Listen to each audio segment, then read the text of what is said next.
तो पप्पू यादव भले ही खुद को महागठबंधन का नेता बताते हो, लेकिन अगर बात नीतीश कुमार की तारीफ करने की हो, तो जितना बेहतर एनडीए वाले नीतीश कुमार की तारीफ नहीं करते, उससे बेहतर पप्पू यादव नीतीश कुमार की तारीफ कर देते हैं।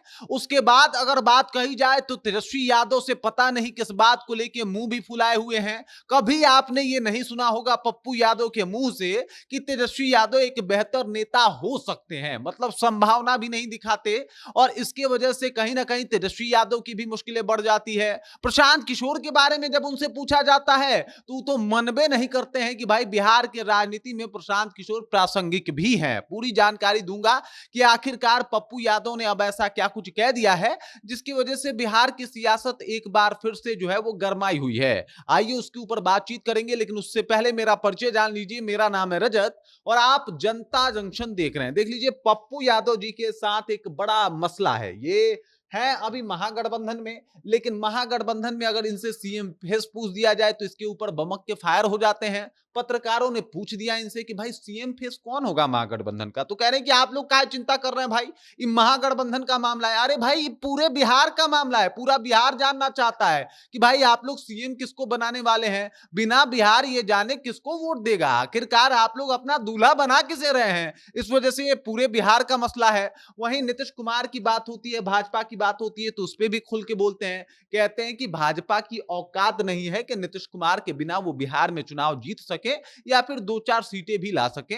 बिहार में एकदम जमानत जब्त हो जाएगी। बिना नीतीश कुमार के ये लोग चुनाव लड़े थे तो कितनी ही सीटें आई थी। तो मैं आपको बता दूं, पप्पू यादव जी, बिना नीतीश कुमार के भाजपा 2015 में चुनाव लड़ती है, 53 सीटें लेके आती है। और अभी भाजपा के साथ चुनाव लड़े हैं नीतीश कुमार जी 2020 में, जहां पे महज इनको 37 सीटों पे समेट दिया जाता है। तो अब आप इस को कैसे कह सकते हैं कि भाई नीतीश कुमार के बल पे भाजपा जीत रही है, बल्कि भाजपा अकेले भी लड़ी थी। जब आरजेडी साथ थी नीतीश कुमार के, तब भी 53 सीट लाने में वो कामयाब हो गई थी। अब चलिए आइए दूसरे नंबर पे बात करते हैं प्रशांत किशोर की। भाई प्रशांत किशोर को लेके तो पप्पू यादव पता नहीं किस बात का खुन्नस निकाल रहे हैं। प्रशांत किशोर को कह रहे हैं कि भाई ये हमारे एजेंडे में है ही नहीं, इनके बारे में हम कुछ बात ही नहीं करेंगे। वहीं नीतीश कुमार की बात की जाए तो नीतीश कुमार के लिए हमेशा तारीफों में कसीदे पढ़ते रहते हैं कि भाई नीतीश कुमार ने बिहार का विकास किया, और इसमें कोई दो राय नहीं कि उन्होंने विकास नहीं किया। लेकिन अगर उन्होंने ही विकास किया है तो फिर कोई और सीएम क्यों बनेगा, फिर महागठबंधन पे लोगों का ध्यान क्यों जाएगा, फिर आपके पार्टी कांग्रेस को क्यों लोग सपोर्ट करेगा।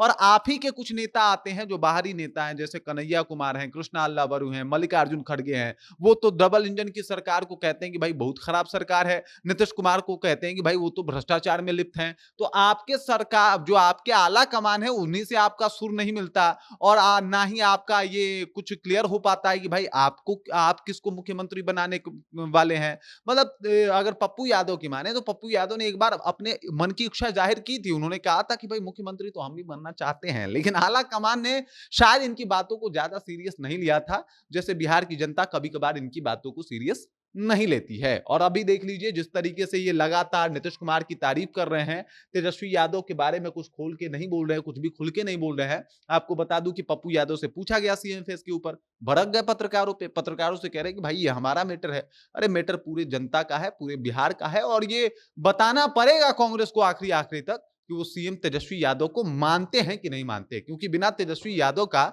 बिहार में कांग्रेस का भी कोई वजूद नहीं है। इस बात से भी कोई मुंह नहीं मोड़ सकता। मतलब आपने कहा कि भाजपा का वजूद जो है वो बिना नीतीश कुमार का नहीं है, तो कांग्रेस का वजूद भी बिना तेजस्वी यादव का, बिना आरजेडी का कुछ नहीं है। और सबको पता है कि भाई अभी कुछ महीने पहले तक अगर कांग्रेस की बात की जाए तो वो आरजेडी की पिछलग्गू पार्टी बन के बिहार में काम कर रही थी। अभी आप लोगों ने तेवर थोड़ा तल्ख किया है, वो भी सबको पता है कि किस लिए हुआ है, और इसके पीछे का कारण भी बताया जाता है कि बस आप लोग को सीट वीट बढ़वाना है। उप मुख्यमंत्री का एक आध जो है वो सीट वीट चाहिए, अच्छा अच्छा मंत्रिमंडल में आप लोग को जो है वो थोड़ा जगह चाहिए, इसलिए तमाम चीजें हो रही है। और पप्पू यादव के साथ एक अजीब विडंबना है कि कांग्रेस इनको स्वीकार नहीं रही, और ये कह रहे हैं कि कांग्रेस हमारे सैया हैं, बाकी सैया जो भी करे हम मानने को तैयार हैं। बाकी इस खबर को लेके, पप्पू यादव के बयानों को लेके आप क्या सोचते हैं, आपके जहन में क्या कुछ चल रहा है, कृपया कमेंट कीजिए और अपना विचार हम तक पहुंचा दीजिए। बाकी आप देख रहे हैं जनता जंक्शन और मेरा नाम रजत है।